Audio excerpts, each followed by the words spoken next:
I'm Apolo Ohno, and welcome to Making Team USA, presented by Xfinity.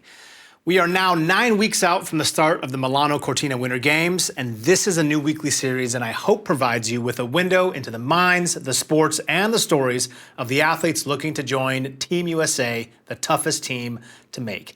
This week, we're looking at sliding sports, and I got to chat with Mystique and Emily Fischnaller. We talked about all of the things that go into flow state and all the aspects that I get really curious about.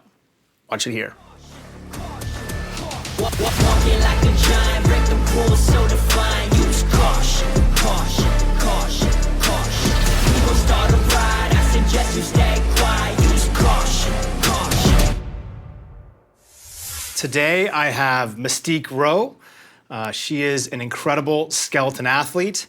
Going to be sharing all types of insights, and I got a ton of questions for you, Mystique, because I am genuinely fascinated by your sport. Number one, how does someone find skeleton, right? Like, obviously, I grew up in Seattle, like, these are questions that people always ask me about speed skating, like how the hell did you even find short track speed skating? But skeleton, I feel like, is even more at the niche category of winter sports.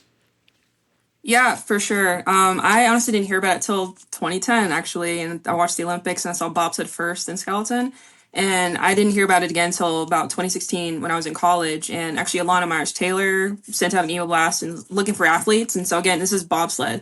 And so I was like, yeah, I'll try bobsled. And I went through the combine and all the recruitment process, but then they saw me in person. They're like, oh, you're kind of small. You should try skeleton. I was like, no, thank you. I don't want to do that.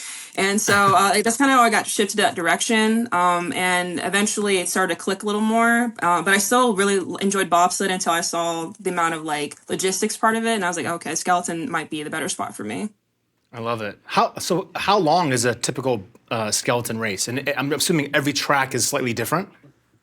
Yeah, so every track is unique, the length, the number of curves, but on average, the track run is maybe about a minute, but you're going around 80 miles an hour in a minute covering a mile of ice. So it can vary quite a bit depending on the conditions. And, as a skeleton athlete, do you also do any type of luge training, or is it just strictly head first, very sport specific? We're pretty sport specific. Unfortunately, with luge, with the different recruitment process, a lot of luge athletes recruited a lot younger. Most bobsled skeleton are coming from an older demographic, most post-college or post-high school. So we are coming from different sports backgrounds: football, rugby, luge, track and field, soccer, so power sports. So my home sport is track and field. So I do mix some track and field training with my skeleton training in the summertime, just for strength conditioning and sprint work. But we do a lot of sport-specific, head-first, visualization, mind runs, all that kind of stuff, because it's a very unique feel. Yeah. All right. So talk to me about the visualization side. When I was competing, I felt like that was my edge, was like really tapping into the power of the mind. And I know before we started this interview, you were talking a bit around, I was like asking you, like, do you have any caffeine? You're like, no, I'm like super chill, super zen. So like walk me through the mental side of the sport and then what you do to prepare for your best competition. Yeah, so similar to track and field, I was a pretty low-key, not high heart elevated athlete. When you're doing your sport, you're going to be running, you're going to be doing something, so you're going to elevate it naturally. So I personally don't see the point in jump starting it. But for skeleton specifically, because it's such a flowy sport, any extra input of muscle twitching, head tilt, anything like just the slightest eye shift can be a steer. So for me, it's been very calm body, because we have the push aspect, which is the first 50 meters or 5 seconds of the race. That's full power. And then the second my chest touches the sled, I have to quiet everything down. I have to be very chill. I have to control my breathing and lower my heart rate. And again, this is a mile of ice, a minute long, and it's a lot of time to either really get chaotic because you're jumping the steers, or you can really chill and just find that flow state. And that's kind of what we're chasing, is the flow state, which most athletes are familiar with. So for me, visualization is we have this mind run we're trying to complete and just mentally before we go down the track. And that's so someone has a GoPro on their helmet or their sled, and we watch from their point of view, them go down the track. And so I'm learning the directions of the curves, the ice profiles from what I can see from their point of view, and feeling the rhythm of the sled as it's moving through the course. And timing is really important, because if it's really fast hard ice, it's going to feel different. It's a lot faster than when it's more frosty and slower. So my timing has to change with it. So we're looking at the real live data with the weather, the temperature, ice temperature, all this data, and then we're trying to put that with the mind run to try to correct the timing and figure out how much input is a steer needed to get around a curve. That's fascinating. I love that you talked about flow state. For those that are not familiar, and correct me if this is a little bit different, but flow state is the optimal area where you feel your best and you perform your best. And then I would add a third part, which is it almost feels, when you're in like true flow state, it almost feels like it's easy. Like everything's an automatic. Your brain is processing all this information super fast. And I can imagine if you're going down the track at 80 miles an hour, which is insane, visualization plays a big role. So like that mental preparation, how much of that is integrated within your daily training? So fortunately for me, my background in track and field, I was a heptathlete, so a multi.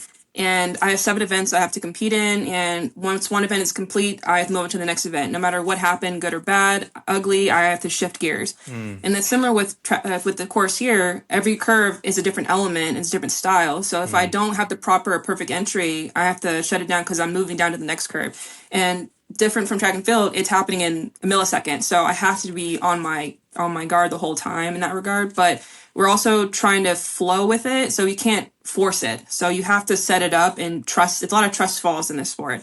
And most of the time, we can't see anyway, so it is driving blind. Our visor's about here, but when you go into pressure pulling 5Gs, it goes down. And you can only look so high on your eyebrows before you're buried in the sled anyway because of the G's you're pulling. So you have to trust your line and hope that it's on the right path. Otherwise, the pressure releases and you kind of get thrown. So a lot of mental reps, a lot of physical reps to try to figure it out leading into a race week. Because when we actually get into a race, we can only get 6 runs before we race. So you have to really dial it in. That's pretty cool. You know, that when you talk about those G forces and how your head movement and your neck, it reminds me, like 2 years ago, I had the chance to fly in this F-16 out of Colorado Springs.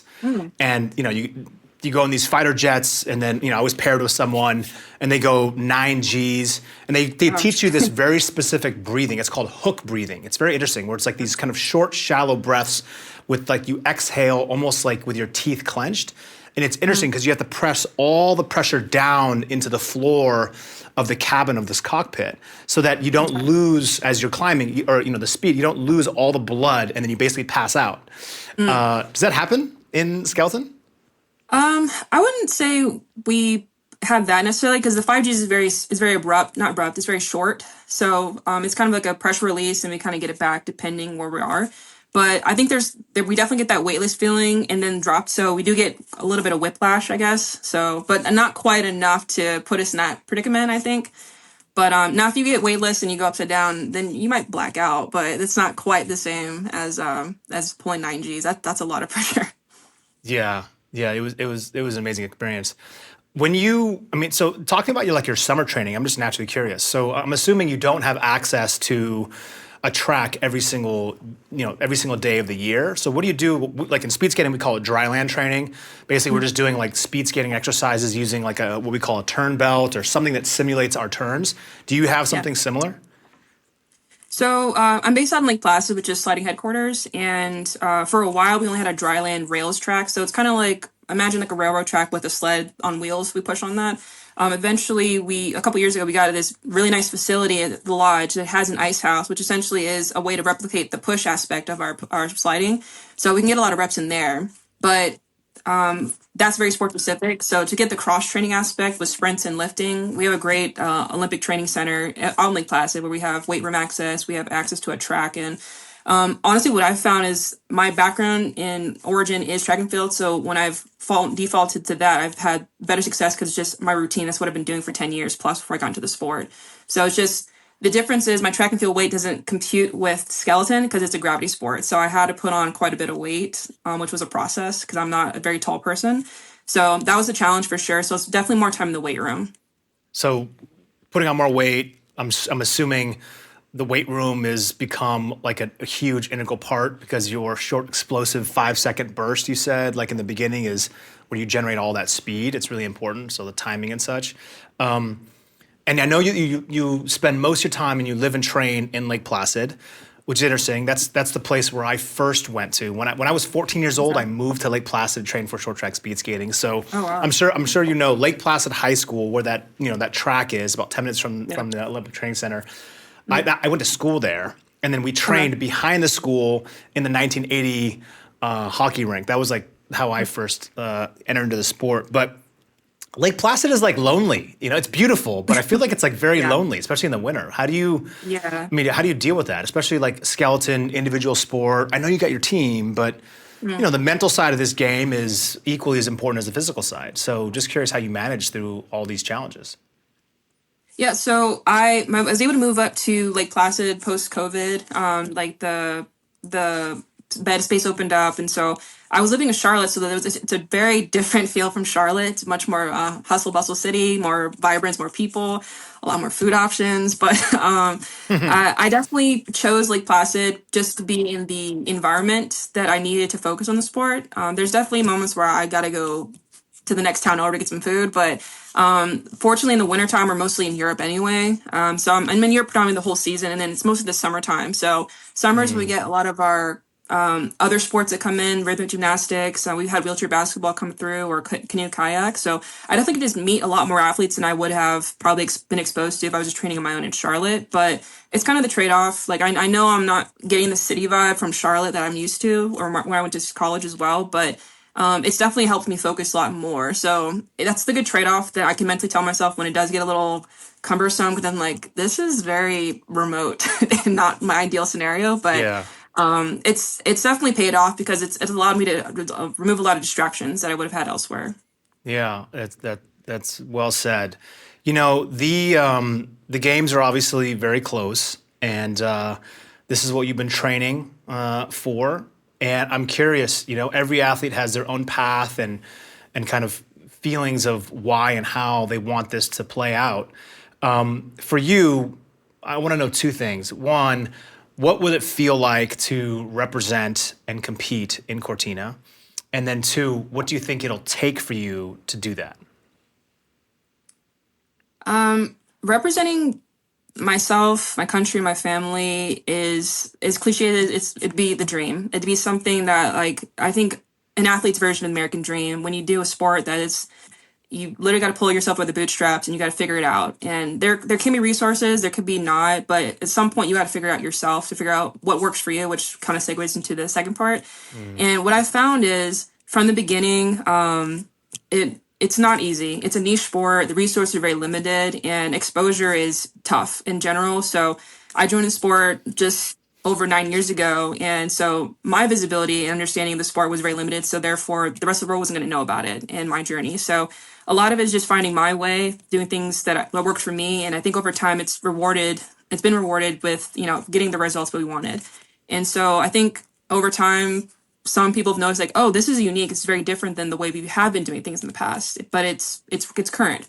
And I think that's been the process, is understanding that there is a way that things have been done always, and then there's a way that Mystique does things. And some things align, but most of the time it's kind of changed because you have to shift with the times. It's required to adapt in order to keep evolving in the sport. And I think there's been some hesitation with adaptation because the sport has a lot of older people, that are kind of holding on to certain ideas of how things always have been. And I think it's just the natural evolution of sport. Like, you have to be willing to kind of move with the tide and kind of just keep up with it. Yeah.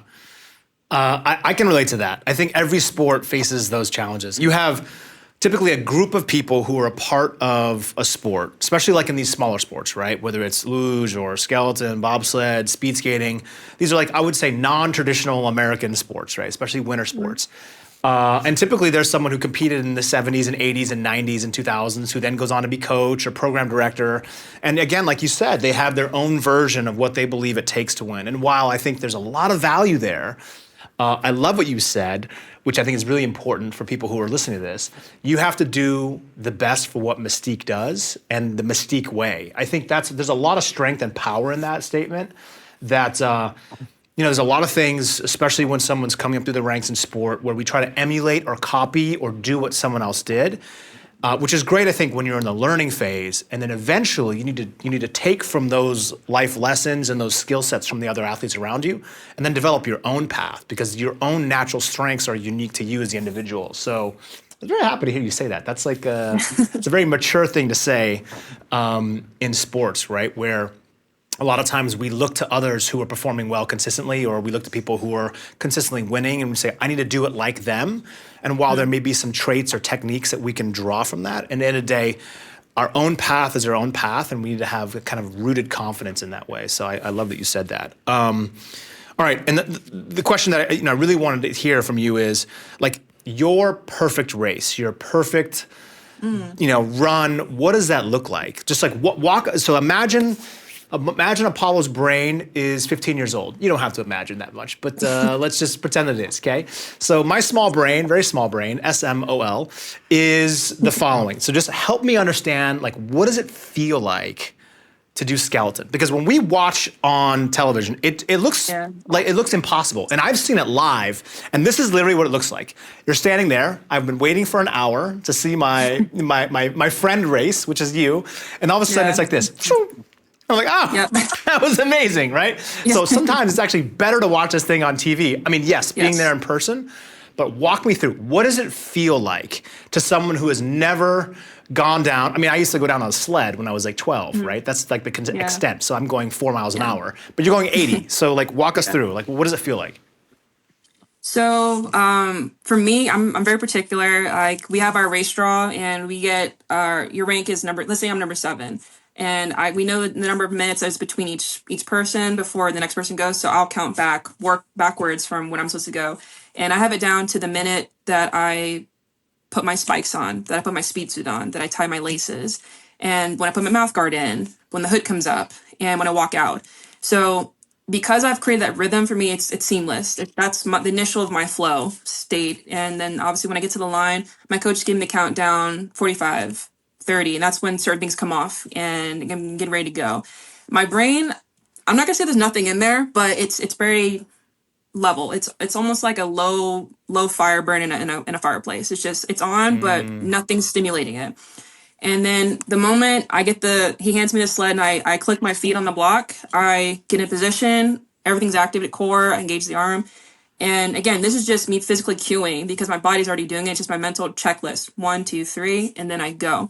And it's this very immediate burst of energy where there's no actual thought. It's very chaotic. It's just go, go, go, go, go. The moment I do my penultimate step to land on my chest on the sled, everything's quiet again. When I go down the track, there's that exhale before I get to curve 1, and then that's when we start to go. And depending, obviously, on the track, there's the steers you might have to put in, but what I'm trying to do is less steers. I'm trying to be very minimal with my input to sled because I want the sled I want to just guide it down the track. And so with that, the flow state we're chasing is, I did the preparation. My muscles are all in tune with what they're supposed to be, and we're just feeling the pressure. We're feeling the response of the ice. We're feeling the speed build. And when we do feel like, yes, that's correct, and we push it through the corner. And once we get to the low point, and we feel like, hey, the negative G's or whatever, and then it's like, hey, stay in position and relax and kind of, it's more of acceptance. It's like the ultimate trust fall, I would say. And so you're just in that position where you are, I did the work, I got my 6 runs, good or bad, whatever, training doesn't matter. I know how to get down this track. And just letting it go from there. And then after your second run, it's like, whew, we're done, and then go back to normal and kind of more carefree, lighthearted. But when you're dialed in for that 2 minutes of time of, a whole week of preparation, because we change locations every week. I have 6 runs for 2 minutes and just execution.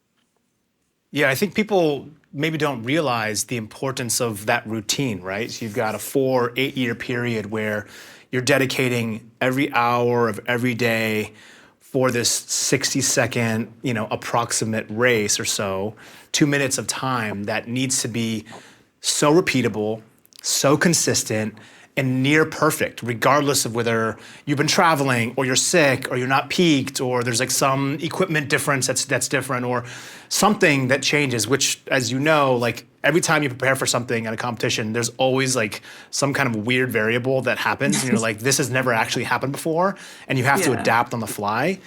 That's fascinating. When you go down the track, right? So when you're going down, and because when I watch someone who doesn't understand the sport fully, I feel like your visibility again is just like this like small area because you're so low. I mean, your face is like inches from the ice. It's got to feel like incredibly much faster than 80 miles an hour. But also, how do you actually turn? Is it like, are you using your arms? Is your core tight? Like, is your body totally relaxed? Are you just, what does that look like?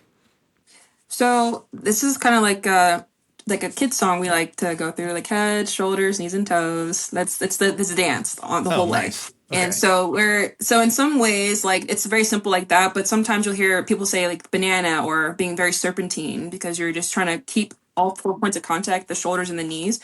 And as I mentioned before, like sometimes the steer, like we're really subtle, the steer could just be looking to the left, looking to the right versus me turning this way. And it's all about subtlety, but also no understanding of the conditions. Some conditions require a little bit more input. Other conditions might require backing off. But the more seasoned you are, the more you understand and are familiar with how to put that input with your sled, because everyone's sled is different. Everyone's setup is different. So it's very user based, and it's very unique to everyone's certain style of driving, but the track as well. And sometimes if it's a mayday, you got to drop a toe or you got to really do a hip check into the saddle, and that's when you're just correcting it. But the target is always to be subtle. We never want to be showing our steers, and that's what makes it confusing at the games when you see the best in the world sign, like they're not doing anything, just laying there. He's really good or she's really good. But when you have athletes that are coming up and newer, you'll see their steers more like, oh, they're twisting, so that means they're trying to get up, or and it's a little bit more easier to learn and study because you can see what they're doing versus the best in the world are just kind of laying there and you don't really know because you can't see their eyes either. Yeah, I think that there's a direct correlation between being in flow state and things looking automatic and looking almost like with ease. People who don't perhaps like understand or grasp flow state, I always tell them, like, if you're not a basketball fan, watch the finals from the basketball men's finals from Paris and watch Steph Curry in like the last 4 minutes of that game. And you'll see someone with all this pressure and he just keeps like just draining these threes as if it looks like so easy. Like he can't miss. Like there's a magnet with the ball and the hoop. And I'm assuming, just like what you said, when you watch someone who is exceptional at your sport, they go down the track and you're like, that person's not doing anything, but there's probably a lot going on. Or maybe everything is so aligned and they're just so dialed in, there isn't much to do. They're just kind of riding in that maximum speed. If you let's say like you want to get more visibility or you pop your head up a little bit, does that create a ton of drag and slow you down? Or yeah, we actually get chewed out if we do that. So it's better to understand where you're at all times. And there's times like Lake Placid, that's the track I'm probably most familiar with. I know if I know where I'm at, I will intentionally put my head down and not look. So my vision goes from here to down intentionally, just so I can be more aerodynamic. Yeah. But if you're at a new track and you're trying to figure things out, like I'm doing this, so I'm like a telescope, and so there's a lot of air hitting my chest, and so but now my 4 points of contact are compromised because my shoulders are up, and this is part of my steering mechanism. And so there's a delayed reaction if I try to do input. So we want to try to keep it as low as possible, but at the same time, depending on your helmet, if you can try to look through your eyebrows, it's probably ideal, just so you don't break form. Got it. Now talking about food and music, do you have a routine there too?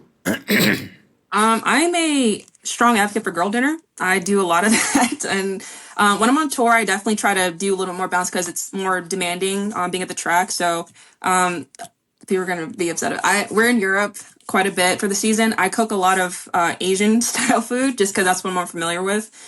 Just Korean food. It's easy for me and I enjoy it. But then as far as like snacks, I like salt and I like sweets. So I'm eating a lot of pastries and just kind of like pick, because you can have a rough day at the track. Sign me up. I like this. Yeah, Korean I food, just salt need and a pastries. Yeah, so I definitely typically stay off site or on like a rental that I'll get away from the team just to have a little more control of the food to make sure I get what I need. So that's been really helpful that I found that's part of my way of, getting through the season as effectively as possible. And, obviously having my supplements and all that stuff to help, offset certain things and be prepared when we go to the track. Because we're usually there for quite a few hours because of the type of sessions we're having. But as far as music goes, I've had so many debates all summer. Like, I don't listen to music in the gym, and then whatever that means for anybody else. Wait, I'm hold just on. You listen to no music in the gym? You're just going pure silence and body? If it's just me, I won't listen to music. But my teammates are a very eclectic types of music choices. So if I have to pick, then maybe Celine Dion or Josh Groban. Very very quiet. I just don't like to I did not elevate. expect that. They did not expect Celine Dion and Josh Groban for someone who goes down an ice track head first and going 80 miles an hour. But you said you're very calm and zen, so that makes sense. Yeah. I will say, like, my most hype, if you will, like Lake Placid, I've somehow, I don't know how I came across this correlation, but I made a connection with Star Wars, Phantom Menace, going down Lake Placid. So the rhythm of that song, that music, lines up really well with how I drive. Oh, wow. Depending on what section you're in, but obviously you don't want it to be the actual fight duel at the start of the track, but it's just the rhythm and the cadence and the beat helps me stay in sync. That's the only track I've found a correlation with music, but that's kind of my it. But yeah, I usually don't listen to music when I'm training at all. Just me and my thoughts. So wow, it's a very very strong mental state. I like it. All right, so I know you came from track. If you couldn't choose track or skeleton, what sport do you think you would perform well at? I'm going to tell you. I think you'd be a very good short tracker. And I can tell you the reason after you tell me the answer.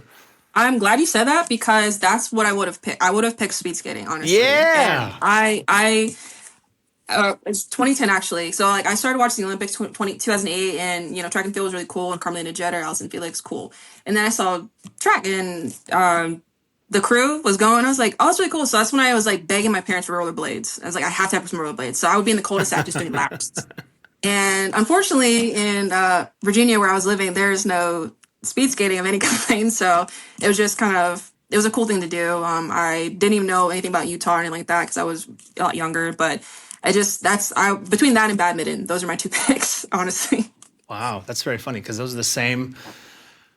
In the Olympic Training Center in Colorado Springs, when I used to live there, above the weight room was where the volleyball team, the basketball team, and the badminton national teams would train. So before the weight session, I'd go up there like around 2:00 and watch the national team for like a half an hour. I fell in love with badminton, and then we would go lift. So interesting you said that. The reason why I said you'd be very good at short track is because you talk about flow state, you talk about your ability to remain calm through chaos, which for short track is a really critical piece to maintaining both your endurance and also your heart rate, right? Because you have such a short amount of time.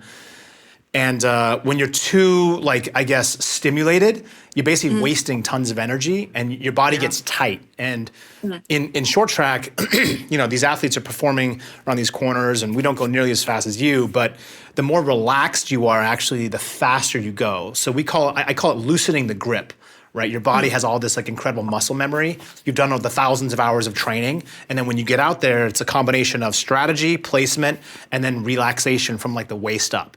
I think you would do very well. So that's interesting. All right, one more question about the sport because I'm really fascinated. And we kind of touched on it. I don't know if I got the answer. Was when you are at your best, what does it take, right? So for someone who's 10 or 12 and trying to understand, what does that look like? I think it's very easy to get caught up in the technology, the aspects where we're going 80 miles an hour. It's a mile of ice. There's 16 curves, the gravity, the pressure, all these fundamental pieces that are very crucial to understanding how to understand a track quicker than the next person, your next competitor. But at the end of the day, you're sliding. You're doing what you did when you were 12. When your dad helped you build a ramp in the backyard, and that's the part we end up missing over time because we get so dialed in and go down that rabbit hole. And the fundamental thing about skeleton, it's a sliding sport. We are legally going 80 miles an hour, and you just have to remember that it's supposed to be fun. It's supposed to be fluid. It's supposed to be seamless. And when you get caught up in technology and I have to steer out of here, I have to do it, it's very jerky. And like you mentioned about the tightening of the muscles, everything tightens up, and that's a steer. It's input in the sled, and that's putting resistance onto the building of speed as you go down the track. And I think over time, there's a point when you come in, you're absorbing everything, you're learning, you're just taking it all in. And then you get to that point where we call it the plateau window. and you're now you're grasping for more information, but you need to kind of settle on what you have so far and kind of build from there. And remember, you're still sliding, you're supposed to have fun. And I think people get away from the fun part, not intentionally, but it's just we're looking for results, we're chasing that time, that speed. But the speed comes when you have fun, honestly. And I think that's when you see track records are broken and start records are broken, because people found that space again. You come back to what the origin of the sport was. That's a lot. That's great advice. I think all of us can take from that. Remember why you started. The fun is kind of what makes you great and the best at what these things are. As we get older, we have scars and disappointments and resistance and hesitation because of those psychological feelings, right? Whether it's injury or missing the podium or missing a performance, whether it's in work or in sport. I think I'll tell you a quick story. This is related because in my second Olympic Games, I was the reigning Olympic champion. I had won World Cups and World Championships and all these things, right? I performed really well. And I was going into my first Olympic final where I was the reigning Olympic champion. And there was this tremendous amount of external pressure and also internal pressure, right? Because I thought that I could perform and win this race. And in the semifinal, I just had like a lapse of focus. My strategy was off. I was trying some new equipment. I was doing all of these things that you typically don't do at an Olympic Games. And I had a really bad slip going into 2 laps remaining in the race. And I went from, I think it was like 3rd place all the way to like 6th place. And I ended up not making the final. And so that whole process created like a really like a heavy feeling, like disappointment. I remember going back to the locker room. The team was really quiet. The coaches were really quiet. Everyone expected me to at least make the final, right? I'd always make the final.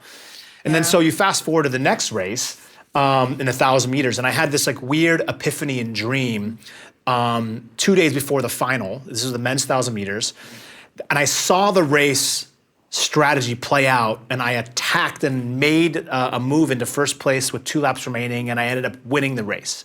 Okay, I defended the position against the other athletes. And then in the final 2 days later, with 2.5 laps remaining, I hesitated. I don't know why. I didn't make the move like I saw in my dream. And I ended up getting bronze in the race, which was amazing, but it was different than my dream. And so, I started replaying this damn race thousands of times in my head, because we compete like on Monday, Wednesday, and Saturday, typically throughout the Olympic Games for short track. Mm-hmm. Yeah. So I had these 2 days in between, and like I was staying across the street from the ice rink. So every day I'd wake up and I'd look at the ice rink, and it was this constant reminder that I felt like I could have done something and I didn't. I like hesitated. It was in my grasp, and I let it go because I was afraid of something. Mm. So, you talked about fun. And so everything leading up until this moment was the following. So in the final race that I had, my individual race, I remember walking into the stadium, and this was a race that I had not won all year. It wasn't my favorite race. It wasn't my best race. It was the sprint race. It was the 500 meters. And here's the major difference, Mystique, is that I remember walking in that day and saying, like, I remember this, the sun was like shining slightly. And I just remember like calming myself down and being like, look, like you're not racing for anybody else. Like you're racing for yourself. And just like you said, it was like, remember why you began this path in the first place. Because at that point, leading up to that point, everything that I did just felt like it was almost forced. Like I was doing things out of expectation versus doing things out of like, this is what I love to do. This is what feels good. This is why I do the sport. It's fun, it's exciting, all these things. And it's hard, but that was a big part of this. And so instead of like warming up on the inside of the track, they have like the running track on the inside, I decided to run outside the track on the outside of the arena, just by myself. I know you don't listen to music. I was listening to music and just like getting into a state where I felt like happy again. And I was way more playful that day.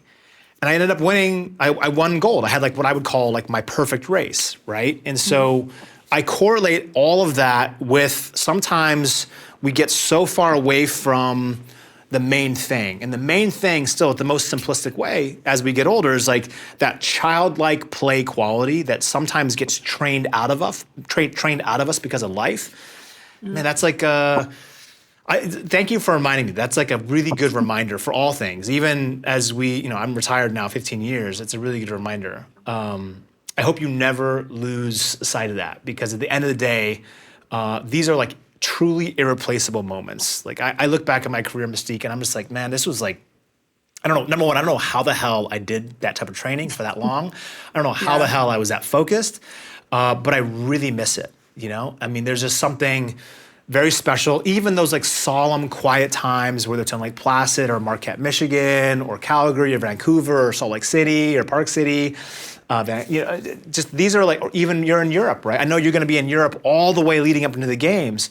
I'm sure there's many moments that are really quiet. And I can promise you this. In 40 years from now, in 20 years from now, 30 years from now, you'll trade everything that you have to go back to this moment right here, right now, no matter the fear, the hesitation, the restrictive nature, performing, whatever it is, you'll trade everything to go back to this moment. So it's a really, it's a really cool thing that you said about play. Yeah, you gave us a lot of really cool stuff. All right, Mystique, thank you so much for your time. I'm going to be cheering you on. I know you've got a bunch of different countries that you have to hit here leading up into helping yourself get on that team. We're going to be cheering for you, be praying for you, and good luck. And we can't wait to hear from you soon. Thanks for coming on. Thank you so much. Thanks. So high up in the sky, where do we land? Turn a right, they looking for a rebrand. Take a lap, I'ma show you we ain't playing. I'm the greatest of all time, what does you stand? Emily Fischnaller, thank you so much for joining Making Team USA. I want to dive right in. So I don't know if this is an accurate statement. You are a experienced luge, I don't want to use the word veteran, because I think you're still young, but you've had a ton of experience in the sport. You've experienced the highest of the highs, the lowest of the lows. I love all the sliding stuff. I think it's like incredible. It's so fast. It's super dangerous. Previously, I was talking to someone who does skeleton. I don't know if you know Mystique Rowe. So she was kind of walking us through a little bit around flow state and what it feels like to be in that optimal state. I want to get to that later. But first off, walk me through what the past 7 years has been like for you. Starting with, I would call it like the most infamous of things that many folks maybe who are watching this don't truly understand. So the last 7 years, my goodness, started out with a real bang and not a good bang, with me wrecking really hard in Pyeongchang. So I think I like to say I had the most spectacular crash at the games, which I did, but I walked away with a broken back and neck. So that was a really rough start to the last 7 years. Let's see. And then we went into COVID, and then we went into all this, everything. It felt like the hits kept on coming for the first when it rains, years. It pours. Yeah, exactly. So it poured. But I learned a lot. And I've also, in that time, earned the majority of my World Cup and World Championship medals, and kind of have found a way to find kind of different types of confidence, I think, within sport. Because when you go through an injury like that, you have to learn lessons that there's no other way to learn them. Yeah. I think, just to touch on that, sometimes the most devastating of experiences that we have, unfortunately, create the most memorable, right? When we have a loss of a friend, of a family member, something big, a big crash. Yours was really devastating. I remember Pyeongchang. I was there, actually. I wasn't at your race, but I remember that moment, and it was, Team USA operates very much like a unit, especially those that are not competing. So when people are competing, I mean, there's TVs around the Team USA house and everything. We're always kind of tuned into someone who's racing on Team USA. And I remember that moment specifically. And the fact that you are winning and you've done well and you had that horrific injury, you came back from the depths of, most people would probably say, like, you should not come back to this sport. You decided to, you continued on. And correct me if I'm wrong, like, the past year has been one of your best years performances in the history of you sliding, right? I think so. I don't really track my own stats like that, but I think so. Yes, it felt more, it's funny. sport can be the most maddening thing. And when it's wrong and it's hard, it is so frustrating and so challenging. Yes. And then when it's fun and easy, and you kind of mentioned that you spoke with Mystique and she talked about flow, and that happens on a large scale too. And when it's easy, it's just fun and easy. And last season felt that way for me. Yeah, it's nothing short of magic. And Yes. I would even go a step further and say that I think, look, we all love to win. We're all hyper competitive. Hard work is, a byproduct of what we do. It's just a standardized part of the process. But I think that most athletes come back to the game, to the start line time and time again, because I think that we're actually chasing being in flow, that state of optimal, you feel your best, you're performing your best, it feels easy, which makes it fun, right? Time slows down. You're like literally Neo from the Matrix, like dodging those like bullets. I mean, how fast do you go in luge? It ranges, but the fastest I've been clocked at was 86 miles an hour. 86 miles an hour? Yeah. And it's very different than skeleton. It's equally as crazy, excuse me. And so like I remember you start one, I remember the beeps like, and then you slam and you have like, I'm assuming there's something on your gloves to give you grip, to give you on three fingers. Yeah, exactly. So on 3 fingers on each hand. Why only 3? It's just what the rules allow us to Oh, have. so it's a rule. Okay. So it's just mandated. Yeah, let's make it harder. Let's make it even harder. That makes sense. And but honestly, those are the only fingers you would really have the strength to push through too, because we essentially use our arms like sprinters use their legs. So we started in a seated position, and then we kind of use our bodies like a slingshot. We put ourselves back, throw ourselves back, and try and spring out as fast as we can. And then we use our arms like our legs would be used for sprinters, and we kind of like hit them against the ice. Yeah. So it's great for our interesting. joints. Yeah. So, okay. Well, did you play sports before you found luge? Yes. So I grew up with a stay-at-home dad. My mom was the worker in our family, and we had a stay-at-home dad. And all 3 kids, I'm the youngest of 3, we were involved in almost every sport. Speed skating? Not speed skating, sorry. Every traditional sport, you're right. But my other kind of love in sports was lacrosse. I loved playing lacrosse. Oh, that nice. was Okay. Like if I didn't take this route, I would have probably just done the traditional, go to college and play lacrosse there, and then probably be in like sports marketing by now. But here I am. Here you are. Yeah, just winning world championships. This is here you are. Very casually. Not yet. Yeah, just casually winning all these medals. All right, so I know that you spent a lot of time in Lake Placid, or you grew up kind of near the vicinity of Lake Placid, right? Yeah, so with luge, because there's only 2 tracks in the United States, you start finding yourself there more often than you're at home, so that we can continue in sport. So I was born in Maine, moved to South Carolina, back to Connecticut, and Maine, kind of the East Coast. But Lake Placid has become home, or was my home now. Italy is my home, but it was more often than not since I've been 14. Wow. Okay. And so you've only got a couple of months here. Really, you've got 4 months less than before the Olympic Games. Walk me through, like, what has to go right for you in the next couple of months for you to feel totally secure and for you to perform at your best?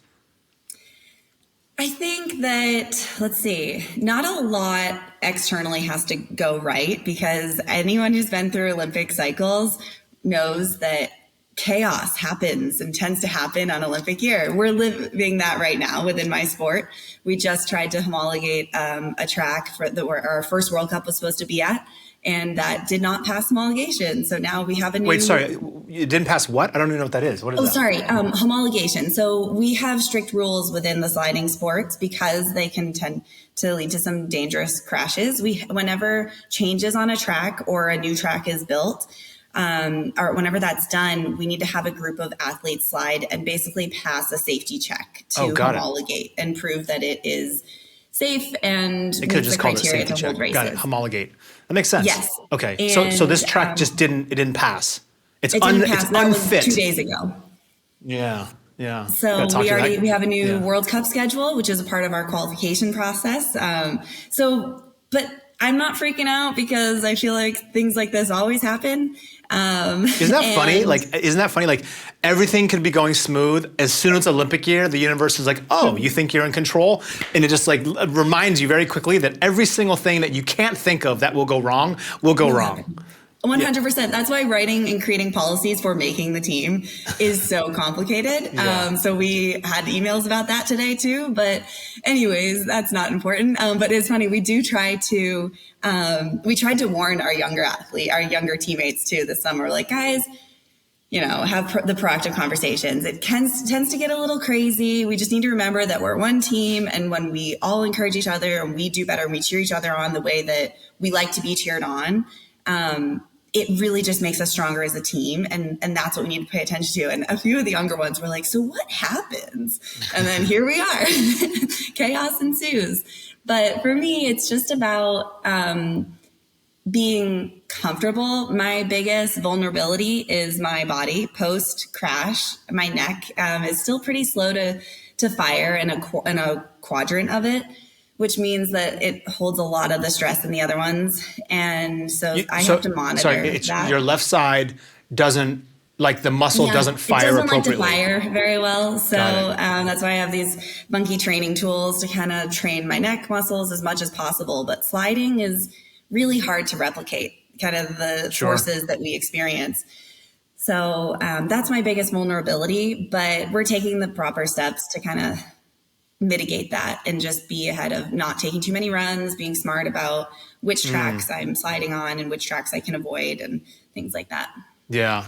I guess the dynamic nature, or at least forcing the athletes to be as dynamic as possible and not be too rigid in a fixed state is probably, I mean, we were the same when we competed. Like, it was very important for us to just be ready for things that go wrong, whether it's like the bus is late, the warm-up is cut short, you have an equipment failure, the ice is dirty. There's like every single thing possible that goes wrong happens, right? It's like, it's really hilarious. It's really like, truly like a metaphor for life. Like, literally, even when you are the favorite to win, something will, there will be some weird speed bump that you have to just adapt to. That makes a lot of sense. Sometimes it feels like I'm living in like an SNL skit, and you're like, wait, how did this happen? We just need more cowbell. No one wrote this. Exactly. Yeah, that's hilarious. All right, so like, I talked to Mystique about this, but I'm curious because it is slightly different for you. When Emily is performing at her best, like, walk me through what that day looks like and walk me through what that race looks like. Okay, what that day looks like is I wake up, we have roommates a lot. In a perfect day, I would wake up in a room alone without a roommate.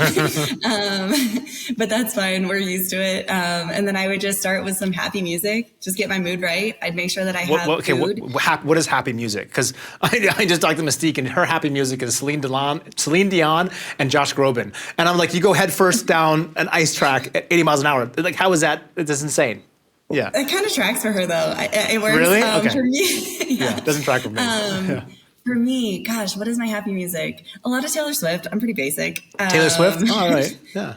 Taylor Swift, but I'll also get some Kelly Clarkson in there. I like a lot, something that I can sing along to and kind of has like a little power attitude behind it. Okay. Yeah. Okay. All right. So you wake up, then, preferably no roommates, and then a little happy music. Okay. And then I would, just make sure that I have food 2 hours before it's about time to actually be pulling off the handles. And then I'll make sure I have snacks in my bag too. I'm someone who always has snacks around. Like, I'm a big eater and I don't like to be stranded without food. What is that meal? Sorry, what is that meal and what are those snacks? My meal, ideally, if it's an earlier race, I'd like to have eggs with we don't get to choose very often because we're on the road and we don't stay in places where we're cooking. So I can make anything work. But ideally, I guess I would have kind of like scrambled eggs with like spinach and cheese and toast and then some kind of fruit with it. Got it. Nice. And then your snacks? My snacks, some type of fruit. So I'd and if I can't have, I'd either have like a banana, an orange, or I'll have like dried apricots or something. And maybe some nuts too. but something with some quick sugar that I can just kind of hit as I feel like I'm dipping. I'm not a big caffeine person. I'm turning into that the more time I spend in Italy because I drink way too much coffee here, which I don't drink as much in America. Yeah. But I would get too jittery to compete with that. So I'd avoid that. So you're 2 hours out, you get to the track, you warm up, you do your kind of pre-race ritual routine. Yeah. You're 2 minutes, now you're at the top, I'm assuming, right? And you're getting ready, you're 60 seconds. Now walk us through like when you are just like dialed in. This is my favorite moment. Yes. So this is what I will miss when I leave sport because I don't think I will find it anywhere else. But yeah, you weigh in. So I get my sled from my coach. I stand on the scale. Everything's checked. Hold on. Why do you have to weigh in? Sorry. It's just So once we get our sled, actually, we need to bring it into the control area. They check our steel temperatures to make sure we're all within range of a control. Oh, steel. I remember this because, hold on, wait. Because I remember people would put a gel on the metal part that heats the blade up, heats the metal part that slides on the ice because a heated metal will glide faster across ice. It's like, hot knife through butter, which is illegal, right? You can't do that. Well, so we in Luge have more leeway than skeleton and bobsled because we're allowed to put things on our steels. We're allowed to treat our steels and have things on top of them. They're not. That's against the rules for them. Oh, got it. But even with that, whatever we do and put on our steels, they still need to be within a control temp. And they check everyone's temperatures before they take the run, and then it's random checks at the bottom. So it's all just to try and keep it even, because exactly like you said, like there's ways to melt ice, and then you're on gliding friction instead of different kinds of friction. I don't know, it's been a while since I've been to science class. And do they weigh you after the race too? Only if you're one of those controlled. It's a randomly generated button. So if you get that, and if you're top 3, they will control your sled. So they'll just check your sled. They'll take it apart. They'll check different measurements and everything on that. Fascinating. Too. Okay. Sorry for the interruption. That's just okay. like I'm very these things I don't understand. Past control. Yeah. Okay. And then I stand there while the person in front of me is on the ice. As soon as they pull off, then it's kind of like I get the green light to go onto the ice. But because of the steel temperatures, like we talked about, I will try and stand there until I feel like I've pushed it kind of as comfortably as I can be before I put my steels on ice. Because as soon as you put your sled down, it starts cooling your steels down naturally. So then, but I want to keep my heart rate low because I compete best with the lower heart rate. So I'm trying to find that balance of, will it make me more nervous if I'm standing up too long and then I have to wait, or am I just going to put my steels down and say, I'm good? But then I get kind of like a 30-second heads up from one of my coaches or teammates because they have the TV schedule. And on that 30 seconds, I clear my mind. I look down the start ramp to the spot that I want to be at. And exactly. I love it. Big breaths, deep breaths. And then I kind of give, so we have, I do this because we have a face shield, like a visor, that we pull down when we're ready. So I kind of give my last kind of 2 contracting breaths to make sure that all of my core is able to fire correctly. And if it's not right, I'll kind of like tap around to make sure that I can activate what I want to activate. And I'll give 2 clearing breaths, pull my face shield down, and I wait for that green light. And then as soon as the green light goes, I pull off. Amazing. And then the start is like 5 seconds, 4 seconds, 3 seconds almost? It varies depending on the track. Anywhere from, it can be 2 to 7 seconds. Got it. And then the entire race is like a little bit less than a minute, right? Yeah, each run. So for a World Cup run and a standard race, it's combined run times of 2 runs. And then in the Olympics, we do 4 runs. And a run is around 45 seconds for women. Got it. And are you like a mental prep person? Like, do you do visualization frequently? You know every single kind of inch of the track, so to speak, beforehand in your mind, and you're kind of closing your eyes and imagining. Is that the process too? Definitely. We're really limited in the amount of runs that we actually get to take on a track before races.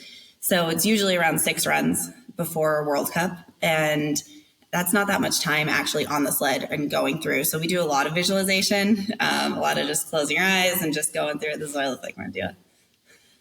And I kind of work my breath in and just kind of go through that. But On the actual race day, I'm not. I'm someone who likes to really think about my training and be super intentional in all the training. And then when I go to the race, like I put in all the time of training, and then I just want to think like, let's just send it. Like, let's go fast and just enjoy that moment. Because if I think about it too much, then I become mechanical. Yeah, trust the process and then let it flow. Yeah, I was the same. Yeah. I was the same. That's awesome. Do you find any like pros and cons to that now looking back at it? Would you change anything, or did you like that method? Well, I can tell you that when I performed my best, so my pre-race ritual was the following. I had the same warm-up every day. The food stuff kind of varied because, again, we were traveling. So that was a little bit, especially when I was younger, I didn't pay attention as much. As I got older, my nutrition was identical every day, 7 days a week, like no matter what. I just like every variable was covered. And a part of that maniacal focus towards controlling every single inch and millimeter of all the aspect of the training and the preparation was because I felt like if those were recognizable, familiar, similar scenarios, it was easier for me to put those into a bucket of automatic mode, and I could focus more on the breath work before the race. And so for us, we have a heat box right next to the ice rink. You know, there's usually races before us, so it's like the women will do their races and maybe like the semifinal for men A, and then semifinal will be me, which is B.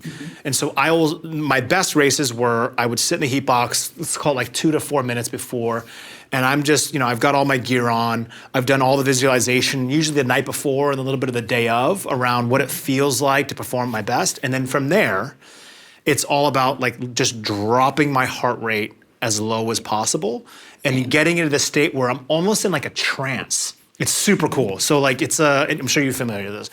And I drop the heart rate and I'm just focusing my breath work. My eyes kind of like calmly closed, almost like I used to do this training where I would stare at a candle and then I would look at the candle but a little bit beyond it. So the candle's a little bit fuzzy. Yep. I forgot the actual term. My sports psych was teaching me this technique. And in doing so, I was allowing myself to kind of get into this state, almost like this meditative trance, Zen-like state, which then I think directly helped me focus on the pure automation of what I had been doing because I've got the thousands of hours in. And then when I get on the ice, I have like a series of strategies that I want the race to have happen. But like, I'm gonna be honest with you, like they never go to plan because everyone else has their own strategies too, right? And like something happens and whatever. But I think having a general plan is kind of what the idea is. Like I wanna be towards the front of the pack, or I want to wait towards the back of the pack and conserve my energy and get the draft. And then when I see or feel the prime opportune to attack, I then will. And so in speed skating, it's short track specifically, it's really important to generate the highest amount of force and ballistic pressure into the ice, but from the waist up, you're very, very relaxed. Yeah. And so it's this weird like body problem where the lower body is like generating all this power and pulling these G-forces, and the upper body is like, imagine we have to do this in training, like you have strings here and like you're a puppet, right? You're just kind of like this. And so that was like my pre-race routine. And when I was at my best, I can't hear anything really around me. I can kind of hear the heat box from my coaches who are yelling. So we have a heat box on the side, and all the coaches are standing there and they're yelling out instructions or, giving hand signals like baseball or whatever, just giving information. And a lot of times I became so in the zone, I don't hear anything. All I hear is like the ice. I can hear like the athletes, the movement of like the bodies moving around.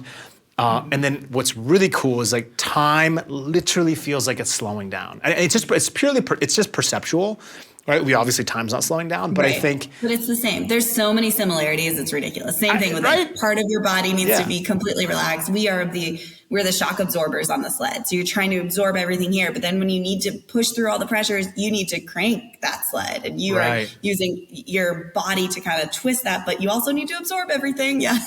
And same thing, we're wearing a helmet, but you can kind of hear things, but not that much. And very simple. There's something special about it. It's very special. It's very special, and it's very addictive. And I think it's why we keep coming back. And I hope whenever you decide to go to the next phase of your life, you never stop chasing that flow state. I think it's really important. Whatever creative space you do, whether you want a family, I always say, like, when you watch a small child and you watch them play, they are in flow, completely Only immersed, right? And as we get older and life happens, we lose that a little bit. You know, unless you're like someone who's in the creative space, I think that's typically a little bit easier because, you know, you're always doing things that kind of force you to be in this like bubble-like atmosphere where you perform your best and you feel your best. Anyway, I hope it's a really special state. I think it's a very beautiful human aspect and uniquely suited for those that do extreme sports. And there's been a lot of literature written about this, a lot of cool stuff. There's a guy that said the reason why flow state is easier for certain athletes and those who are in extreme environments is the following. It's because there is a consequence on the other side. Now, you know this inherently because— I felt those consequences. Yeah, you had the ultimate consequence. Deeply, it was like you broke your neck and your back, which I saw on your Instagram. You said like, oh, by the way, I broke my neck and my back, and then I went and won some medals. You know, it's really cool. They're very casual too. But I think, so there's a direct correlation between, there's a challenge that is really hard. It's not impossible though.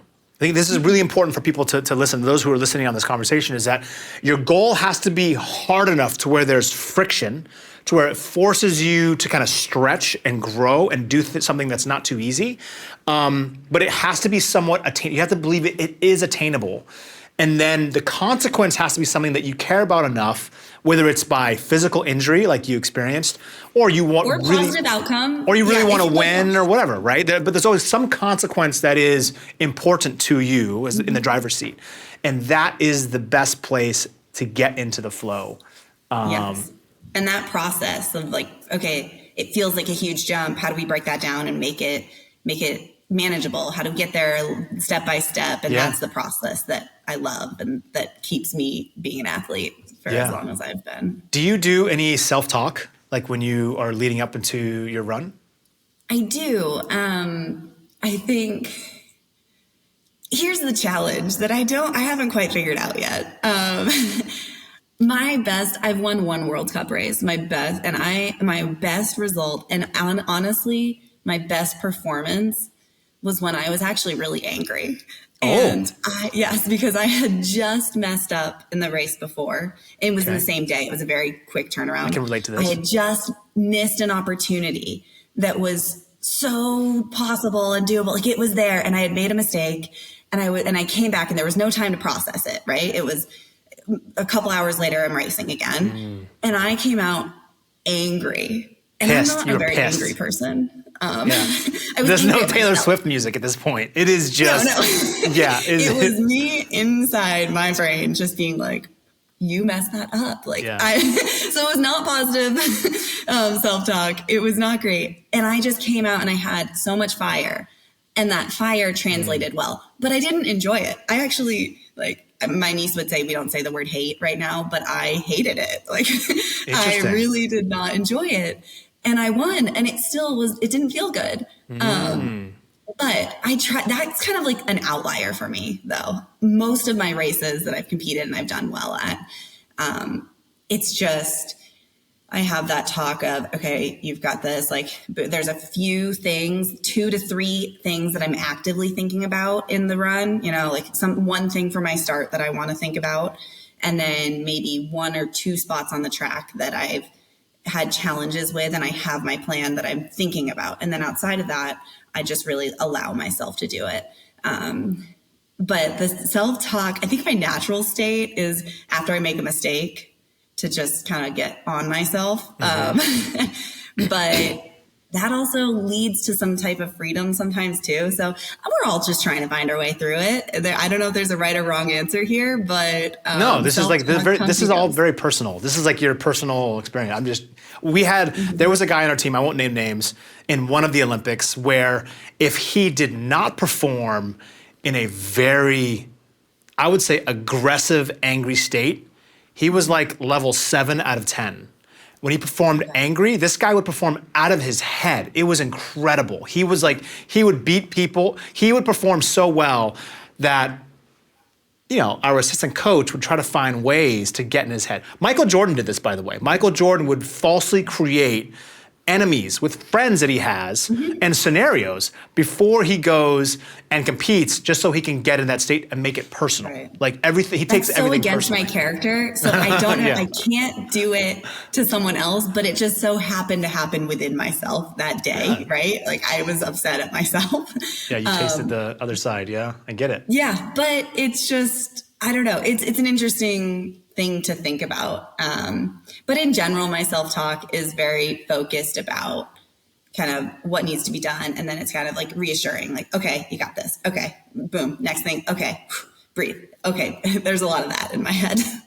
Yeah, I think I was probably the same. I did compete very well angry, but I competed at my best when I was in a very relaxed, confident but calm state, to where I was a little bit less reactive and a more malleable, more fluid, I guess I could Definitely. say. Yeah. No, that makes sense. Yeah. But metabolizing anger for fuel it does work. It's a type of fuel. Yeah. But it doesn't happen often. And I can't induce it. There's people with music, it doesn't work. It doesn't work. It just makes me annoyed and kind of on edge. Yeah. Yeah. All right. So walk me through what has to happen now. I know you've got a very complicated Olympic team process, which Yes. is confusing to me. I'll give you an example. For us, we have our Olympic trials one time every year. We know the year in advance, so we can prep our training for that domestic Olympic trials, and then we go and compete with that team, and then we go and we compete in the games. It's usually in September is our trials. But what does your path look like? That would be nice. We won't know our Olympic team until, midway through January. Oh, wow. Very late. So Okay. very late. Yes. We actually, it happens on it's pretty complicated. Sorry, but there's two separate qualifications that need to happen simultaneously through our World Cup results. We, as athletes for Team USA, need to qualify sleds for Team USA. And then, so all of our results are counting towards that. And then within those results, we also are racing against our teammates, we're racing against the world, but our results from races are compared to our teammates to dictate who gets those spots that we all earn. So it's not times, it's results. It's almost it's points results based. driven. Got it. Right. But it's over, now the test event in Cortina, so the Olympic track will be included. And then we'll have 2 World Cups in North America, in Lake Placid and Park City, Utah, which are great for us. That's a huge advantage for Team USA as we're trying to qualify sleds for the Olympics. Great. To have two kind of home soil. Yeah. The track races. by heart, right? You know it very well. Really do for Lake Placid. Park City's a little less of a home track for me. It's but definitely have a little edge up on the rest of the world there. And then we'll have 2 more World Cups after the Olympics. But for me, I'm looking for medals. Hell yeah. Medals only bring good things. Yes, I agree with you 100% there. Exactly. So it brings great points for Team USA to qualify those sleds, and then also puts me in a great position to be earning those spots. Top 5 results are what we consider an A tier, and that's really in our policy what would make me feel more confident that I will be named to the Olympic team and make the team. But I'm honestly not really looking to that. I want medals. I want to establish myself as a real medal contender going into the Olympics through the World Cups leading up to that, so that everyone's comfortable with it. Yeah. Well, you've got the experience. You understand your body, your mind. You know what the Olympic path looks like. All these things make a ton of sense. Something we didn't touch on, which I do think is important, is that you served in the Army, right? I did. Thank you for your service. For a little over a decade, which is wild to think. 11 but years, yes, right? For 11 10 years. and a half, almost 11 years. Yes. I mean, that's incredible. Thank you. It was a great option for me. I'm really grateful that I had the opportunity to do that. Yeah. At 18 years old, I said, okay, do I want to go to online school for the next 7 years because I'm doing this crazy sport and I can't really go to college?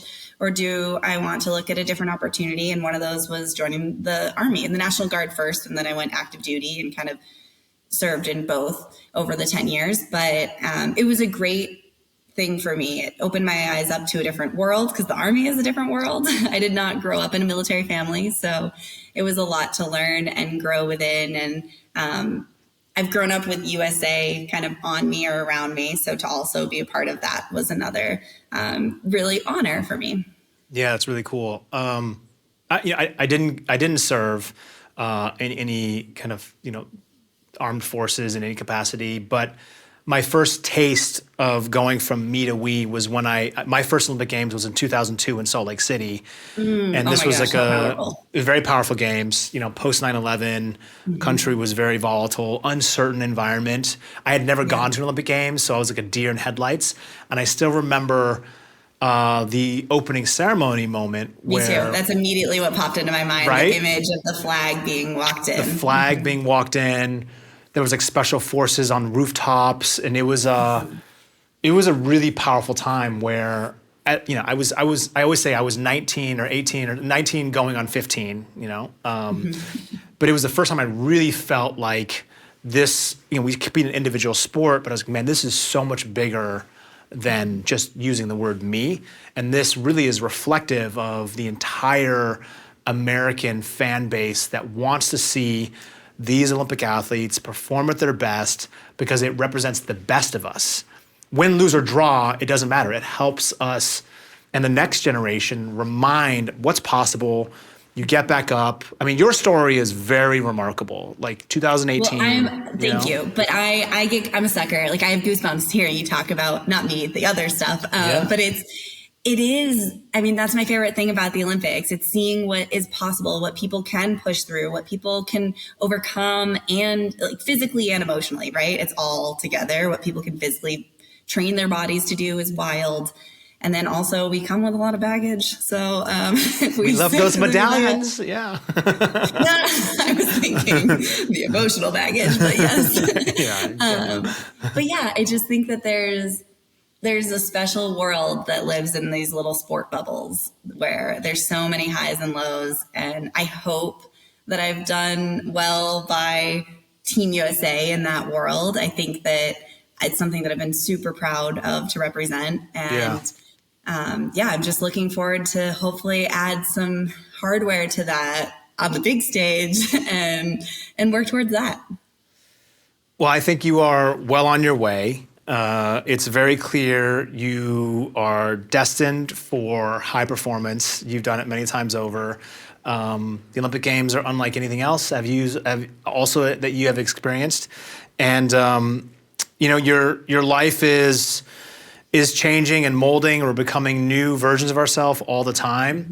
You've got less than 4 months here until kind of your shining moment where you get to rip the curtain open again. I'm ready. Let's do it. Hell yeah. If you could say just a couple of things to a younger version of yourself with all of your experience of what you know now, all the life things that have happened to you, what is the reminder that you would tell yourself as you... Can I give myself 3? Yeah, you give it as many as you want. Okay. Yeah. 1, it would be, don't waste your time looking at everyone else and what they're doing. Like, just look at yourself. So and good. That's your responsibility, and none of that other stuff is your responsibility. 2, be intentional about everything you're doing, right? I feel like I live that now, but it took me a while to build that. Every day, I think, all right, what am I doing to be better? And I think the thing that really instilled that is when I was at my lowest and I felt like I couldn't do anything. I started really just being like, all right, I can't do much. What can I do? And that started with, I can go for a walk. I can start with my mobility. I can start doing very small things. And I've applied that now in all facets of my life. So just be intentional about as many things as you can. And then don't be afraid to have some fun. Like, it's just, the last thing would just be keep in mind that you started this because it was so much fun, and yes. Don't get distracted or don't get overwhelmed by the amount of work and forget about that it's supposed to be fun too. Those are very, very wise words. And there's a common theme here that we're getting across not only many athletes, but I think life lessons that I'm 15 years retired, Emily, so I love talking to athletes like you that are going through it, that have been through it, that understand the highest performance levels of flow state, what you're chasing, what you're seeking, why you're here. And then on the backbone of this whole thing is that you're reminding yourself, like, hey, like, don't forget why I began. And the fun part, the childlike play is what I call it, is a really critical piece to making us get into that flow state and giving us a chance for this. Very powerful. So thank you for sharing that. Well, this has been a lot of fun. I will be in Italy. I'll be cheering you on. I'm going to try to see if I come to the track in Cortina. I'm going to try to come to Cortina. Yes. I've never been down the track. Obviously, it's not the right time to try to sneak myself out there. I mean, we got Al Roker to go down in the past. So oh, that's right. Oh, that's right. Al went down. He is a braver man than I. He is a much braver man than I. He can weather all types of things. Oh, wow. Anyway, I see what you did there. Yeah, thank you. Again, small brain, But hey, listen, thank you so much, Emily. We are going to be cheering you on. Hopefully I get to talk to you before then. And you are crushing it. And your story, don't ever forget, your story is really powerful. And I hope that you get to communicate that story time and time again, because there are millions of people who don't go down the track, but they have faced some devastating result in their life or thing they have to face. And they're looking at just learning how to walk again. And you are a prime example of what a champion's mindset looks like. So thank you for sharing with us. Thank you.